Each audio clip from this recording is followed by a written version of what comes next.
El ácido orgánico tiene la capacidad de presentar una característica especial para inhibir el metabolismo bacteriano. Este está dado de acuerdo a la diferencia de los ácidos orgánicos en el número de carbonos que pueden entrar a una bacteria patógena y finalmente dentro de ella disociarse. Va a impedir que la bacteria pueda coger ciertos elementos o ciertos iones como el hidrógeno y formar estos elementos que permita que esta bacteria pueda replicarse. Esta disociación es importante porque está cortando la capacidad reproductiva de esta bacteria patógena.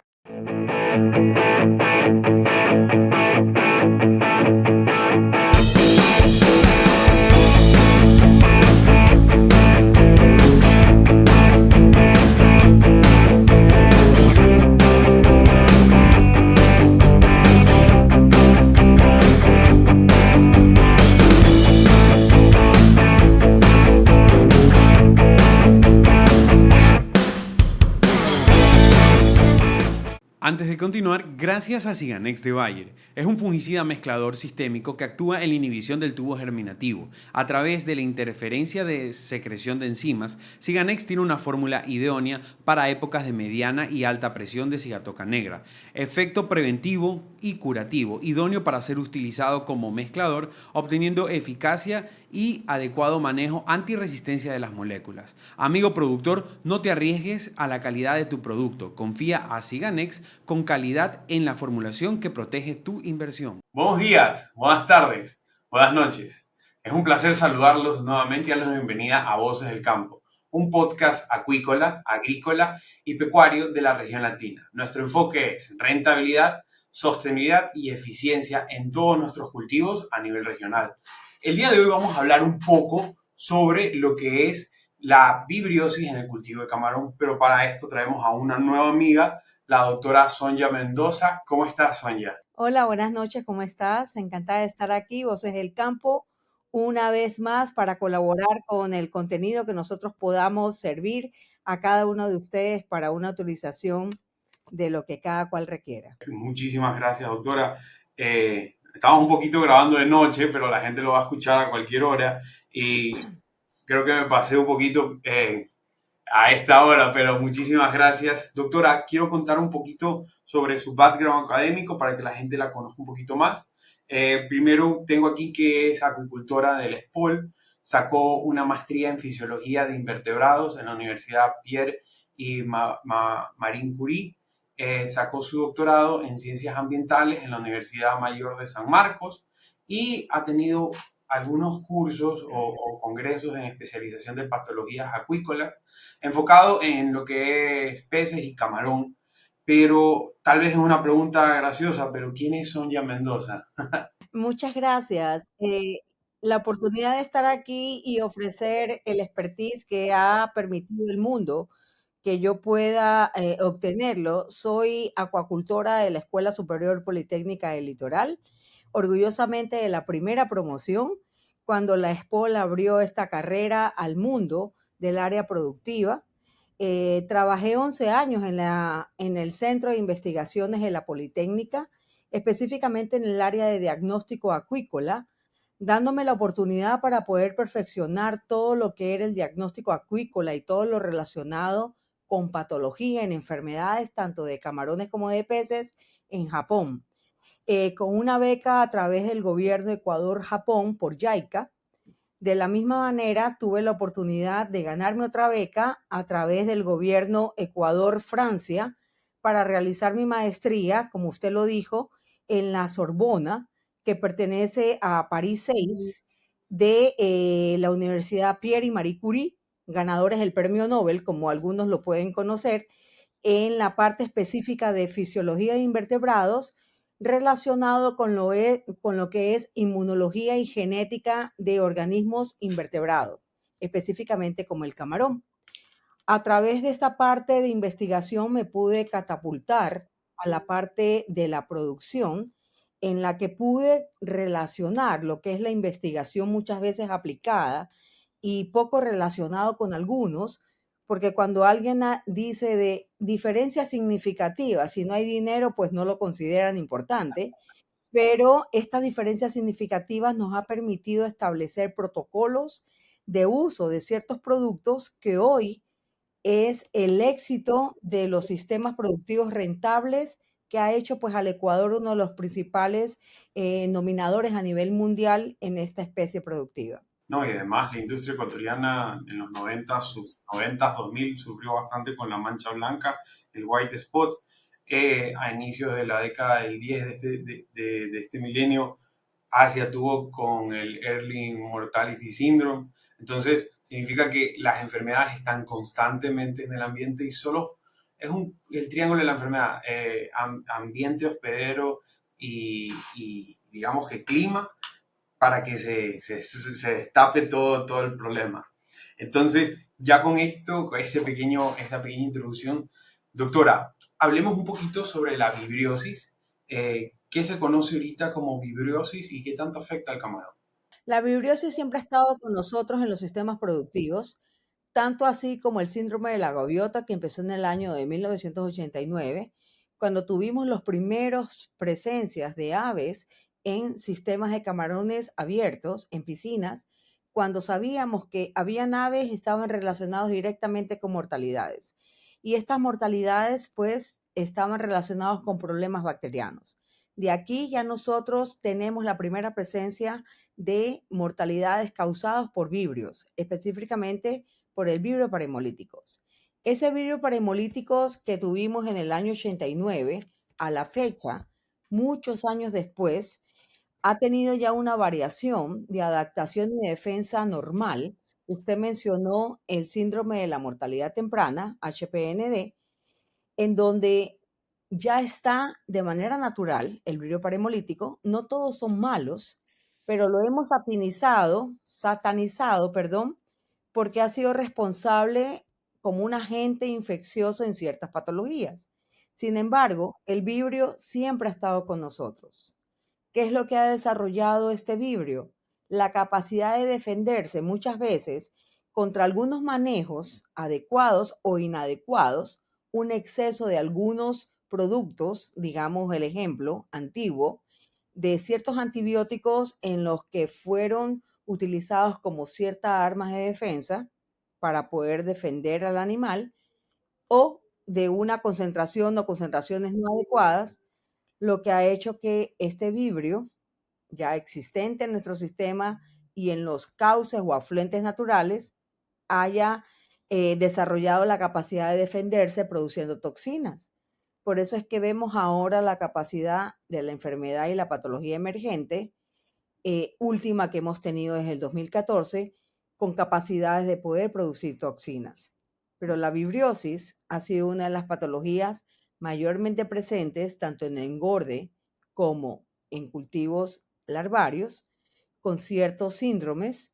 Cuando decimos síndrome, algo que no conocemos, el síndrome de bolitas, síndrome de Zoeas, el síndrome de la gaviota y ahora pues la mortalidad de temprana causada por un virus parahemolítico. Entonces, siempre ha estado con nosotros y siempre lo hemos podido manejar. Ok, doctora, tocó varios temas. A ver, antibióticos. Usted dice que los antibióticos, digamos que fue como un incentivador para que estos vibrios comenzaran a ser un poquito más antagonistas en la producción. Y pregunta, ¿cuándo se dio en cuenta la industria que el antibiótico estaba potenciando estos vibrios? Cuando tuvimos el potencial efecto del virus en la mancha blanca, que fue netamente viral, no tuvimos ninguna otra alternativa que tratar de incluir en nuestros sistemas productivos químicos o terapéuticos, como los antibióticos, para tratar de disminuir potenciales enfermedades secundarias, como las bacterianas, que podían magnificar cualquier expresión viral. Entonces, se trató de curar enfermedades virales utilizando antibióticos cuando sabíamos de que estos no iban a contrarrestar la efectividad del virus. Sin embargo, ¿qué era lo que nosotros tratábamos de ver como industria? Disminuir impactos secundarios de que posibles bacterias que se encontraban de manera facultativas se volvieran patógenas y maximizaran esta expresión de mortalidad. Entonces, en la época de la mancha blanca fue cuando más terapéuticos utilizamos.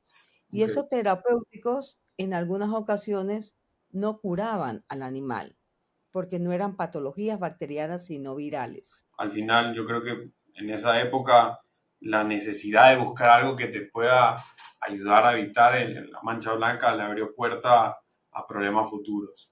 Ya teniendo en cuenta el tema de antibióticos que tocó, sí me gustaría saber cuáles son las principales especies de vibrios, de vibrios que afectan al camarón y también cómo se transmiten, ¿no? La parte de la presencia o la microbiota natural de cualquier ecosistema acuícola o de agua dulce acuícola tiene especímenes bacterianos en géneros y especies que se encuentran ahí habitando como un ecosistema. Ok, ¿Qué es lo que sucede aquí? Que cuando nosotros vemos el agua de mar, normalmente tiene ciertas concentraciones bajas de todos los vibrios que normalmente existen. ¿Qué es lo que sucede? Si hablamos de larvicultura o si hablamos de camaronera, en el proceso de bioseguridad utilizamos ciertos productos como químicos no selectivos que matan lo bueno y lo malo. claro. Siempre hemos focalizado al vibrio como el mayor patógeno detonante que ha disminuido la producción por altas mortalidades producidas. Sin embargo, cuando hablamos de una muestra marina, tiene concentraciones de todos los vibrios existentes. No necesariamente sean estos patógenos. La concentración y la alta cantidad existente y con ciertas condiciones de estrés hacen de que estos en la actualidad puedan producir una disminución del sistema de defensa del animal y puedan producir ciertas sustancias de toxinas que han hecho que sean más difíciles de controlar, pero siempre han estado en el sistema. Ok, entonces, pero ahí lo que dices es súper interesante. Entonces, no importa la cantidad de vibrios, no, o sea, no importa si hay vibrios, lo que importa es qué cantidad tenga y si el animal está estresado. Entonces, Correcto. como camaronero que estoy en piscinas, ¿cómo hago los muestreos, no? ¿Cómo yo puedo determinar que la cantidad me va a generar un problema y cómo yo sé si el camarón va a estar estresado? Las concentraciones ya están dadas. Cuando nosotros hablamos antiguamente, nuestro rango en unidades formadoras de colonia por ml de estos vibrios, sean patógenos o no, no podían exceder exponente a las 5.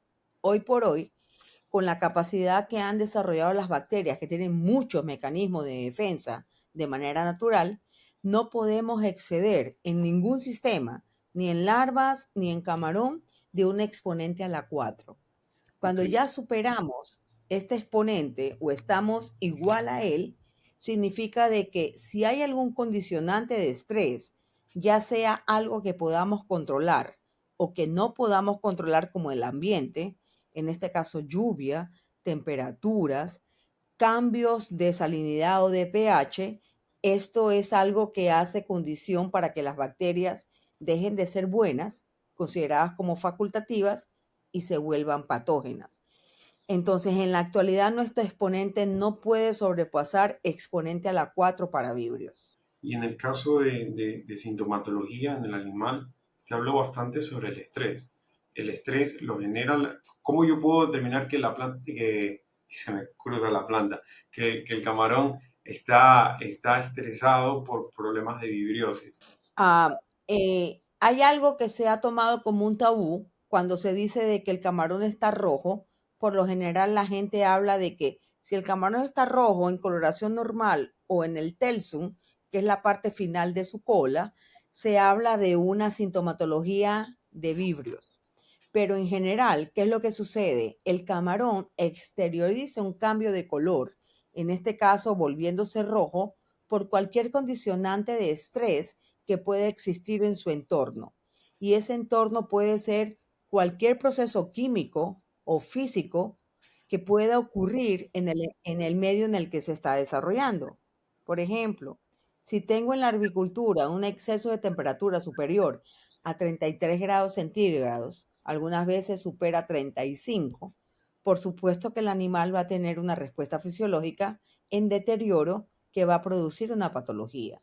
Ok, Si tenemos condiciones de algunos procesos químicos como el amonio, que es considerado como uno de los detonantes silenciosos de muerte no detectada en laboratorio o en camaronera, también va a cambiar la condición de color. Ahora es muy usual entender la palabra evento. Decimos, tengo un evento a los 25 días, tengo un evento a los 45 días. Y este evento por lo general se lo relaciona con una respuesta de virus. Pero para que haya una respuesta viral por una disminución de temperatura, como es la mancha blanca, el mayor detonante son las bacterias. ok. Significa de que debe haber un proceso bacteriano para que este virus que ya está cohabitando con el camarón se potencialice. Es aquí Bien.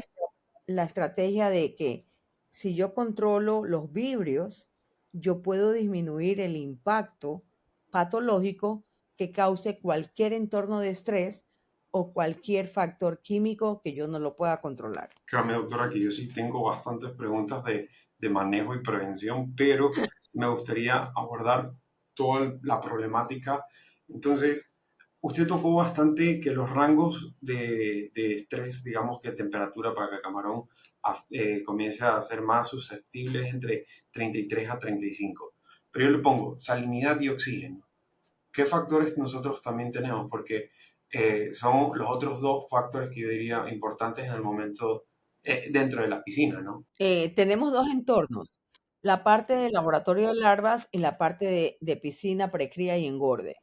Desde el punto de vista temperatura, en laboratorio de larvas, cuando manejamos arriba de 33 grados centígrados, la difusión de oxígeno va a estar más disminuida por la constante de temperatura. Si hablamos de un entorno de precría y engorde, nuestras temperaturas ambientales no superan los 34 grados centígrados a nivel de la calidad del agua. Entonces, son condiciones que pueden estar exteriorizando otro tipo de patología diferente.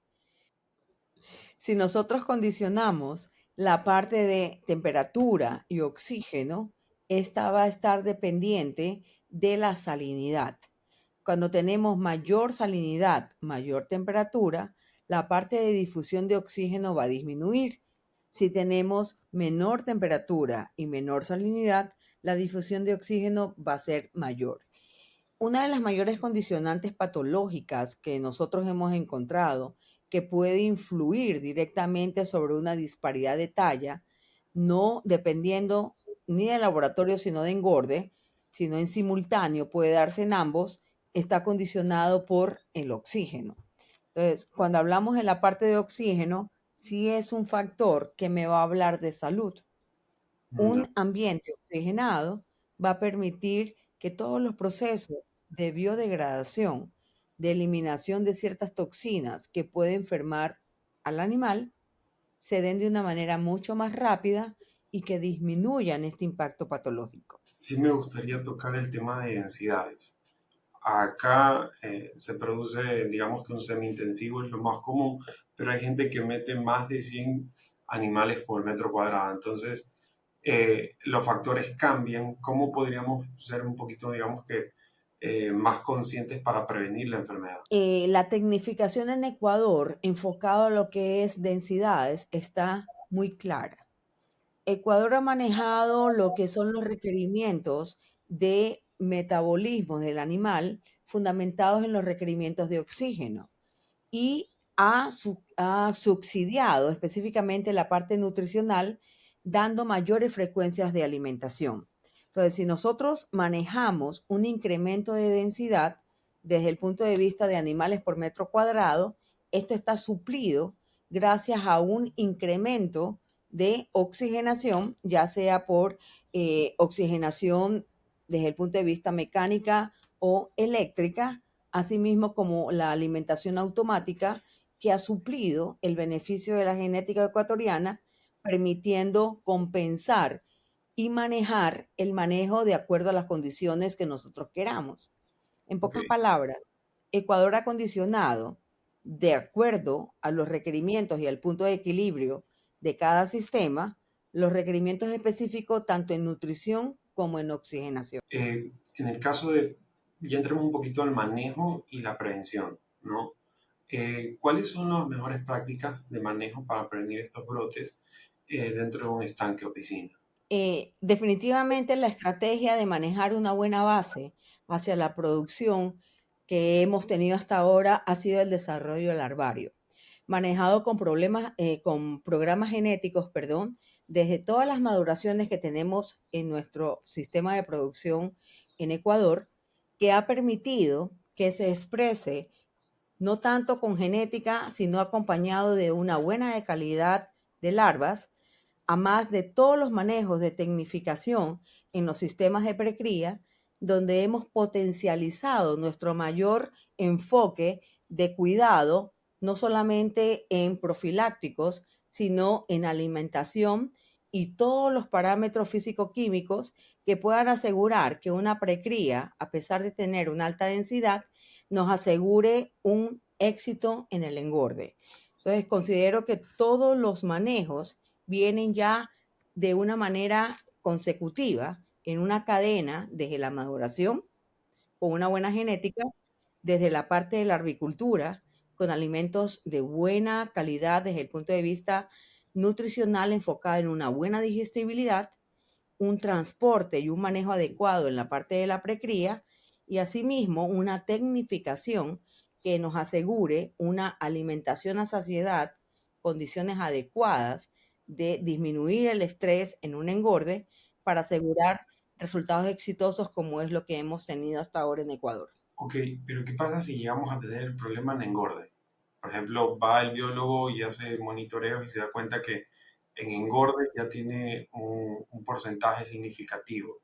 ¿Qué podría hacer ahí el biólogo? Cuando nosotros tenemos este tipo de controles, ya viene dándose el control desde el inicio del transporte de la larvicultura.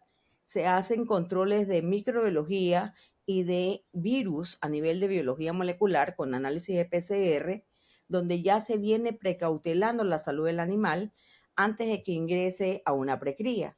Y esa condición de una carga bacteriana en vibrios o en virus nos condiciona qué tipo de cuidados debemos tener desde el transporte. Ya cuando llegan a una precría, si están con una alta carga de vibrios, ¿qué es lo que nos condiciona? Un alimento preparado con ciertos aditivos funcionales que nos permitan disminuir esta carga. Si el Ok, alimento no lo tiene, estos son adheridos o incluidos extra pellet para poder controlar esta carga. Si aún estando en engorde, ciertas condiciones ambientales hace de que el vibrio busque la manera de poder crecer, debemos tener algún tipo de profiláctico. Ahora contamos con muchos productos beneficiosos para poder mantener controlados los vibrios, como son ácidos orgánicos, aceites esenciales y probióticos que de manera recurrente se utilizan en los protocolos en producción. Entonces, si nosotros vemos esto, definitivamente contra un virus no vamos a poder trabajar, pero sí contra los secundarios precursores de estas mortalidades, que son los vibrios. Entonces, enfocamos toda la protección hasta tratar de mantenerlos de una manera controlada. Pero aquí hay ok. otro. Usted está haciendo el enfoque específicamente contra vibrios, pero yo quiero desviarme un poco. Los vibrios están siendo potencializados y acompañados con altas mortalidades con pseudomonas. ¿Y qué es lo Ok. que hemos tenido nosotros en el sector? Que la mayoría de productos, incluso ácidos orgánicos, aceites esenciales o fagos, han sido desarrollados contra vibrios, pero no contra pseudomonas.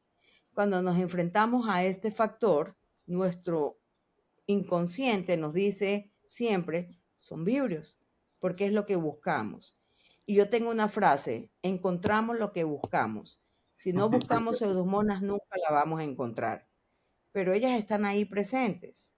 Y a más de vibrios y pseudomonas, en ciertos sectores antropogénicos, donde han habido antes cultivos de arroz cercanos a sectores donde hay personas habitando, tenemos una contaminación antropogénica causada por ciertos enterobacterias. Entonces, es un conjunto donde no solamente visualicemos al vibrio como el mayor enemigo que nosotros tenemos en producción, sino que debemos concientizarnos de que la microbiota de cualquier sistema, maduración, larvas, precría y engorde, va a estar condicionado con los manejos adecuados o inadecuados que nosotros hagamos. Y las condiciones ambientales o condiciones de manejos que estas bacterias encuentren para potencializar una patología va a estar también direccionado con ciertas condiciones que en algunos casos no podemos manejar, como es el caso de condiciones climáticas, como el niño o la niña, ciertos afluentes que ingresan a nuestros sistemas productivos como eh, fuentes de aguas que tienen mucha carga ahora en la parte de lluvia con sólidos totales suspendidos, que Ok. nos causa también ciertas patologías por una obstrucción a nivel de las branquias por estos sólidos que acarrean aguas que desembocan a los puntos de toma de agua de ciertos sistemas de producción. Entonces, cuando hablamos de esto, tenemos las herramientas, pero ¿qué es lo que sucede? ¿Las utilizamos? ¿Las dosis son las adecuadas? ¿O nuestro sistema está colapsando por algún condicionante ambiental, como fue el caso de problemas ambientales por el niño o por la niña? Entonces, todos esos enfoques, nuestra industria por lo menos está preparada y condicionada para poder saber por ciertos análisis qué es lo que tiene. Me quedé interesado bastante, o sea, yo quiero preguntarle bastante como la función de los ácidos orgánicos y los probióticos, pero antes de eso, sí me quedé interesado cómo controlamos también las pseudomonas, ¿no? Porque me está diciendo que muchos de los productos que hay en el mercado no están diseñados para este, digamos que este agente. ¿Cómo controlamos, no? Porque al final el camaronero, el biólogo, deja un presupuesto para, para, para el control de estas enfermedades y, y siento que tal vez no está tirando bien sus disparos, ¿no? Definitivamente debemos enfocar y cada producto que utilicemos en cualquier camaronero o laboratorio debe ser validado para su sistema. Tenemos un común denominador en el que decimos a lo que a mi vecino le funciona, me debe funcionar a mí. ¿Cuál es la estrategia que debemos utilizar como sector? Probar cada producto que me están dando, indistinto de si es mi amigo o si hay una empatía comercial con la empresa, probarlo y desafiarlo con las bacterias que yo tengo en ese sistema. ¿Cuál es mi problema en comparación con mi vecino? ¿Cuál es la dosis efectiva en comparación con mi vecino? Y tratar de personalizar cada producto para mi propio sistema. Si mi problema no está siendo solucionado con los productos que estoy utilizando, debo realizar concentraciones mínimas inhibitorias en pruebas microbiológicas enfrentado a mi factor bacteriano, sea este vibrio, pseudomonas o lo que tenga, y poder buscar una dosificación de aplicación directa para mi problema. Cuando yo conozco el problema y tengo varias herramientas, debo desafiarlas para mi conveniencia, pero no puedo tomar como punto de arranque la referencia de quien lo está utilizando. Ok. Arranco con esto cuando yo digo, ok, tengo la misma sintomatología, puede ser lo mismo y voy a utilizarlo, pero sobre la marcha debo personalizar mi problema y diferenciarlo del resto. ¿Por qué? Porque pueden ser las mismas bacterias, pero las condiciones de estrés o de toxicidad que esta bacteria utilice para responder ante el agente profiláctico o terapéutico que yo estoy utilizando pueden ser diferentes, ya sea porque yo no tengo oxigenación y mi vecino sí, de que yo no tenga capacidad de recambio de agua y mi vecino sí. Sin embargo, no entiendo por qué este producto funciona y el otro no. Entonces, condicionantes de manejo son muy importantes también para poder determinar el control de problemas bacterianos de manera general. No puedo decir, este producto es milagroso y con esto voy a curarlo. Tengo que hacer la mía culpa de que estoy haciendo esto o no estoy haciendo aquello, antes de discriminar que un producto sirve o no. Es común escuchar de que este producto no sirve y muchas veces discriminan productos importantes que están siendo ofrecidos por empresas muy serias y que en realidad están siendo mal utilizados. Entonces, eso sí es un problema porque estamos desperdiciando una herramienta que puede ayudarnos. Entonces, sí, muchas veces tratar de escuchar de una manera objetiva qué es lo que dice un proveedor sin tomarlo en que tú quieres venderme más, por eso dices que yo aplique, pero si mi sistema en realidad lo requiere, no importa el costo del producto, si la rentabilidad final la voy a tener en la cosecha o en la biomasa que yo logre salvar. Entonces, Ok. ese más bien es el enfoque de lo que debemos hacer para el control de vibrios o cualquier especie bacteriana. Ok, doctora, ya que tocamos ese tema de la famosa en agricultura se hablan aguas locas cuando el vendedor te ofrece cualquier producto, la solución milagrosa. En este caso tocó bastante de ácidos orgánicos y probióticos. Me gustaría comenzar con ácidos orgánicos. ¿Cuál es la función de un ácido orgánico dentro del estanque, no? Normalmente el ácido orgánico tiene la capacidad de presentar una característica especial para inhibir el metabolismo bacteriano. Este está dado de acuerdo a la diferencia de los ácidos orgánicos en el número de carbonos que pueden entrar a una bacteria patógena y finalmente dentro de ella disociarse. Ok, Esta disociación va a impedir que la bacteria pueda coger ciertos elementos o ciertos iones como el hidrógeno y formar estos elementos que permita que esta bacteria pueda replicarse. Entonces, esta disociación es importante porque está cortando la capacidad reproductiva de esta bacteria patógena. Mientras más corto sea el número de carbonos que tenga un ácido orgánico y mayor constante de pKa, una constante que me dice, entonces decimos, menos carbonos, mayor constante pKa, es un ácido que va a actuar mayoritariamente en la prevención. Si hablamos de un aceite esencial, ¿qué es lo que hace un aceite esencial? Utilizado mucho en aromaterapia. Nosotros hemos visto ciertas esencias que se utilizan en varios sectores, como la esencia de canela, la esencia de tomillo, que se le utiliza para relajación, ¿verdad? Estos aceites esenciales se han visto que son muy efectivos a una mínima dosis para controlar cargas bacterianas. Dosificaciones en las que en estadios como SOEA o MISIS deben ser utilizadas con mucha precaución porque son tan fuertes que si nosotros hacemos la prueba de un extracto de canela en nuestra piel, nos puede quemar y en una larva puede también dañarla. Entonces, la composición del aceite esencial es eliminar la pared celular de una bacteria y dejarla mayormente expuesta para poder ser eliminada de cualquier sistema. En la actualidad, la utilización de ácidos orgánicos y aceites esenciales son dos herramientas profilácticas o preventivas que nosotros podemos utilizar para disminuir los mecanismos de respuesta de estas bacterias que nos causan tantos problemas. y en el caso de probióticos, porque cuando uno va, me invento, a la feria acuícola del momento, ve bastantes stands y compañías que venden probióticos.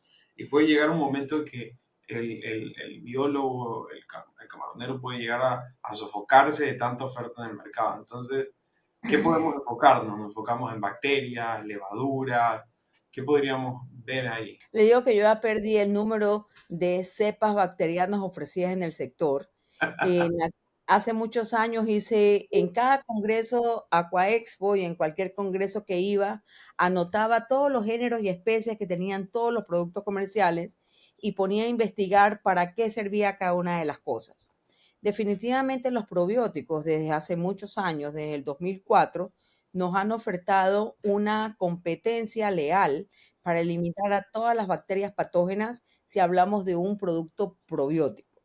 En Ujú. la actualidad, con las altas densidades y con muchas veces el deterioro del sistema, como reutilizar muchas veces una piscina para poder tener mayor ciclos productivos en un año, nos ha aumentado la carga orgánica y las bacterias han ayudado y han desafiado estas competencias que tenemos de degradar y biodegradar suelos deteriorados. Entonces, definitivamente, los probióticos, desde el punto de vista de control probiosis y de bioremediación, son una herramienta que hoy por hoy todo el mundo lo utiliza.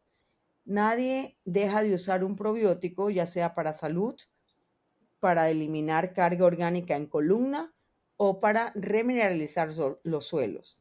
Entonces, en complemento, hoy el sistema productivo ecuatoriano, como de otros países, utilizan probióticos, ácidos orgánicos y aceites esenciales, aprovechando los 3 o 4 mecanismos, si hablamos de bioremediación, de estos productos que tenemos en nuestros sistemas. Y doctora, tal vez una pregunta que va a sacarla de la zona, digamos que académica, pero tal vez los productores la tienen en cuenta. ¿Cuánto un productor tiene que dejar para invertir en prevención y en manejo de futuras patologías? Olvidémonos de la viviriosis, de cualquier patógeno que pueda pasar dentro de esos tanques. ¿Cuánto debería tener en cuenta como su backup? La parte de números no la tengo ahorita al día a día, pero si nosotros hablamos de la parte salud, no hay un costo que justifique mantener la salud y la rentabilidad de un sistema. Okay. Cuando nosotros hablamos de que incluyo un porcentaje de estos ingredientes, no representa un porcentaje más del 10 o el 20% de lo que me puede incluir un costo productivo desde el punto de vista de balanceado. Pero si nosotros hablamos de que aplicando cualquiera de estos productos me puede aumentar la rentabilidad y la supervivencia, no hay costo alguno que me pueda suplir lo que estoy aplicando. Nosotros tenemos productos que pueden fluctuar desde 25 o 45 dólares el kilo hasta 180 o 200 dólares el kilo de un probiótico.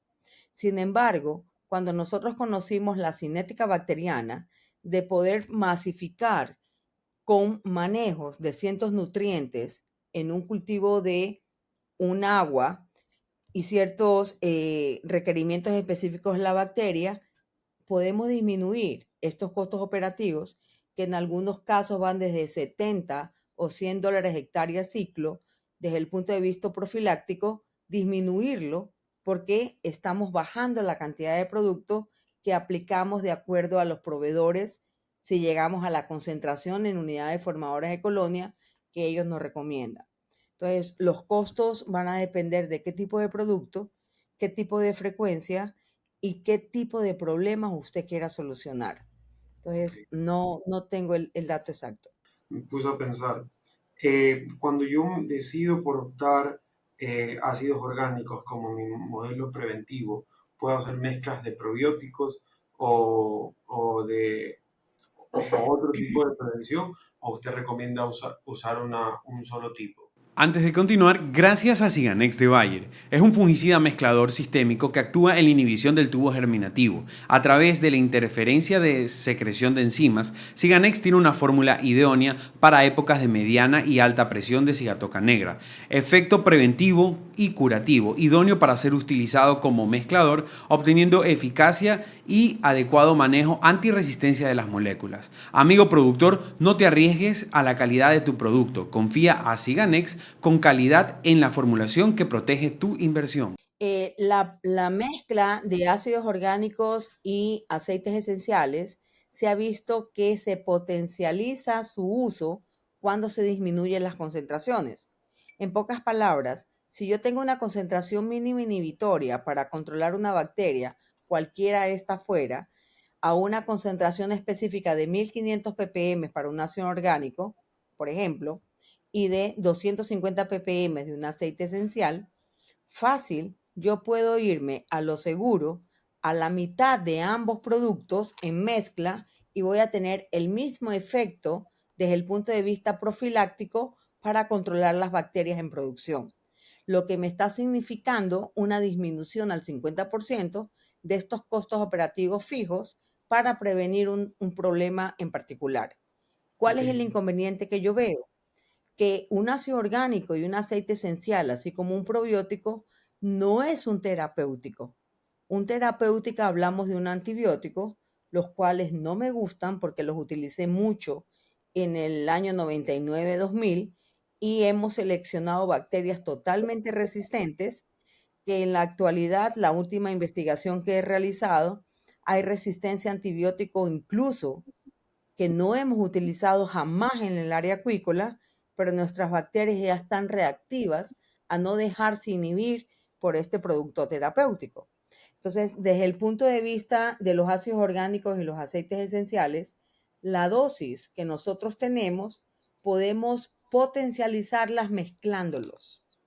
Y hay ciertas concentraciones para ciertos probióticos que son fundamentados en cócteles de ácido lácticas o bacilos que tienen una doble pared que pueden incluso buscar dosis amigables en las que al mezclarse con ácidos orgánicos, aceites esenciales y probióticos, en mezcla podamos tener los tres mecanismos de acción simultáneamente en la protección contra bacterias y ayuda a la estimulación del sistema inmune del camarón.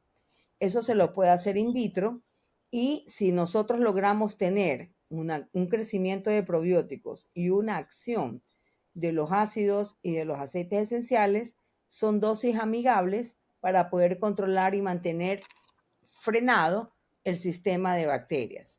Pero aquí hay algo que nosotros debemos considerar, Luis. Desde el punto de vista de un ácido orgánico, aceite esencial o un probiótico, estos no son terapéuticos, no son antibióticos. Deben ser utilizados de manera constante en una dosis basal. ¿Qué significa?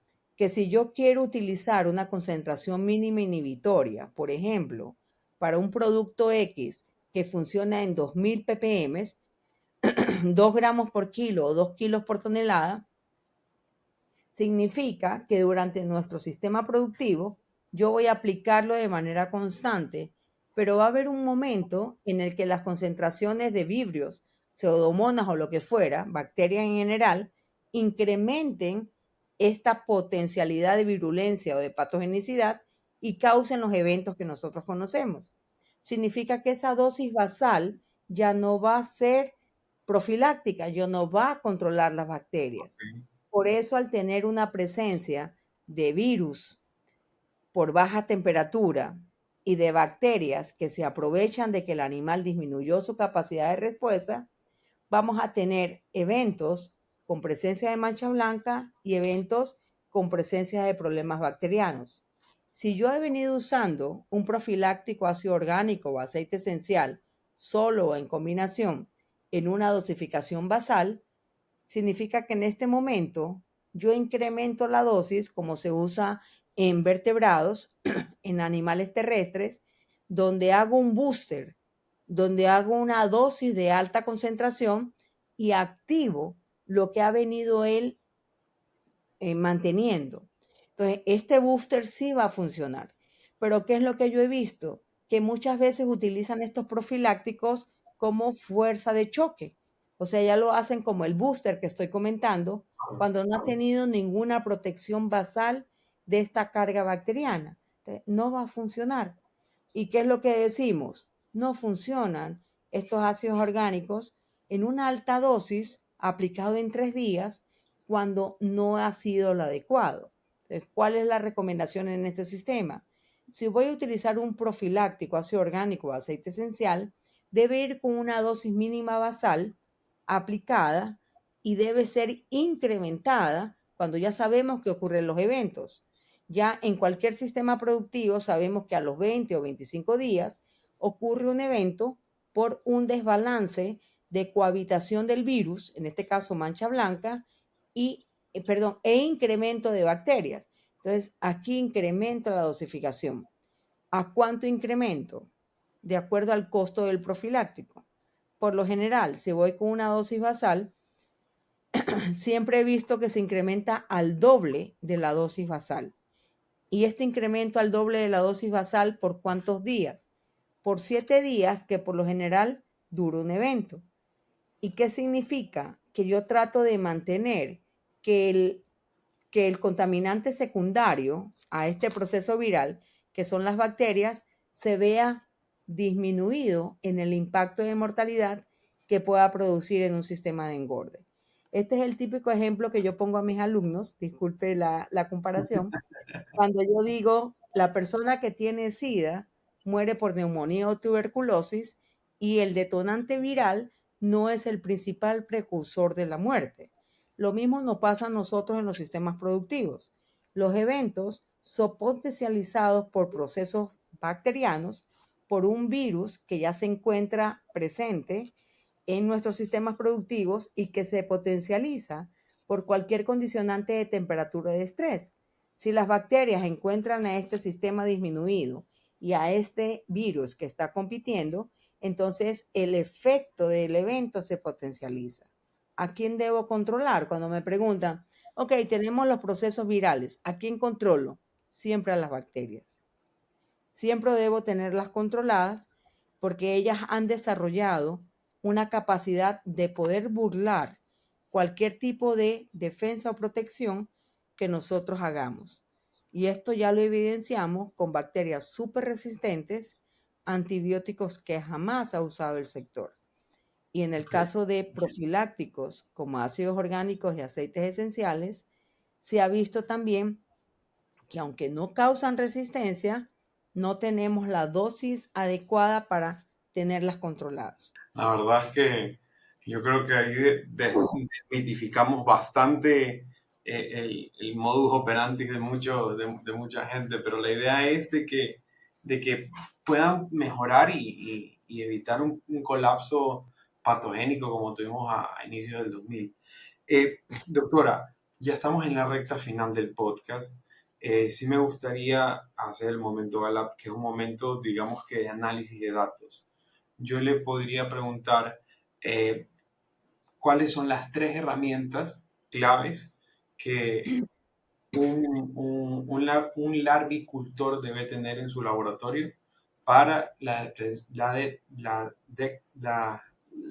detección temprana de cualquier patógeno. En los procesos de laboratorio de larvas, debido a la continuidad de nuestras empresas, si vemos la parte de Mar Bravo, un laboratorio está al lado de otro, la contaminación está dada, lo que yo boto, el otro lo recoge.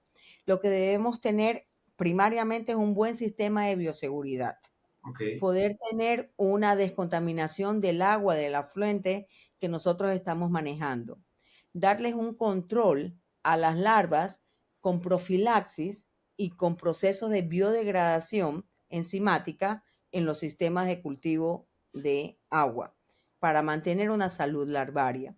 ¿Qué debo tener yo? Controles bacterianos. Yo debo validar cualquier tipo de producto que esté usando en mi sistema. Y esto lo puedo focalizar con observaciones al microscopio, con aplicaciones de productos, que en la agricultura es mucho más fácil, mucho más rápido. En 2 horas yo determino un producto me ayudó o no me ayudó a disminuir cuál fue el impacto bacteriano a nivel de la fisiología del animal.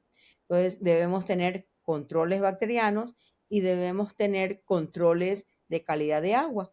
Muchas veces el evitar un recambio de agua o el exceso de alimento o cuando la larva o el camarón deja de alimentarse por cualquier patología, este desperdicio está incrementando ciertos factores tóxicos como condicionantes del amonio, que al no monitorearlo, no sabemos que silenciosamente estamos causando una mortalidad debido a este factor detonante, muchas veces causados por malos manejos o por bacterias biodegradadoras que no están ayudando a mantener un entorno saludable.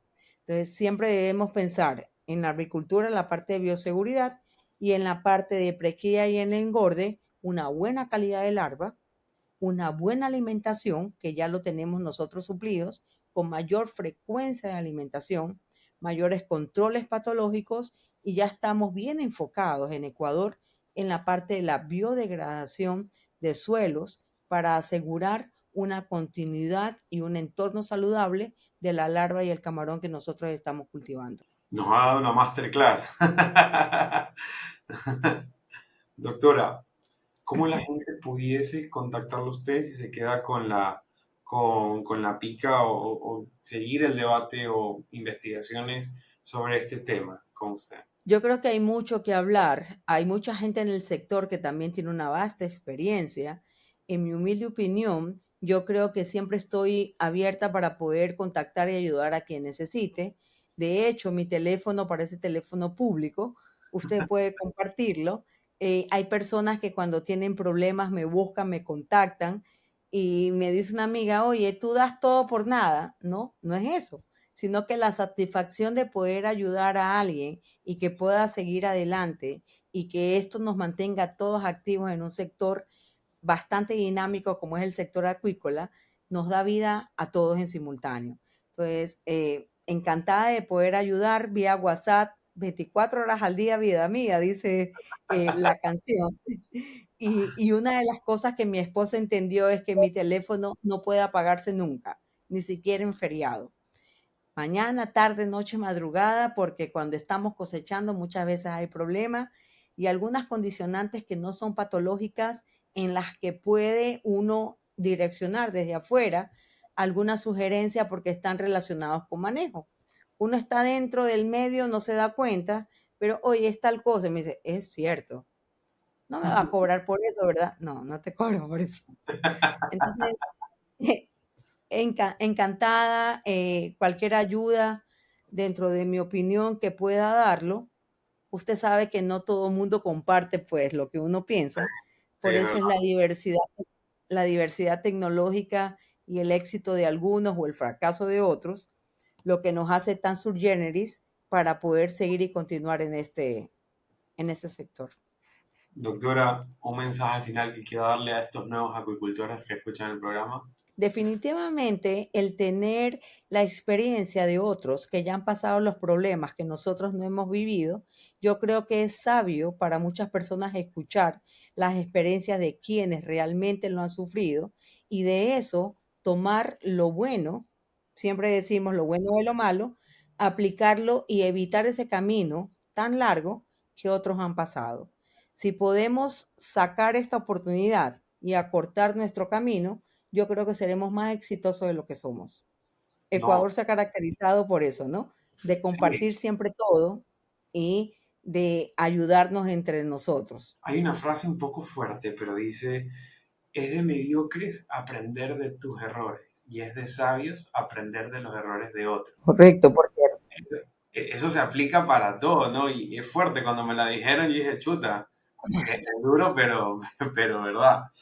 Entonces, yo siempre termino una frase que es importante, es una población informada, es una población que sabe dónde ir y cómo llegar. Eh, y la digo para que la gente se informe para evitar tomar malas decisiones en su operación.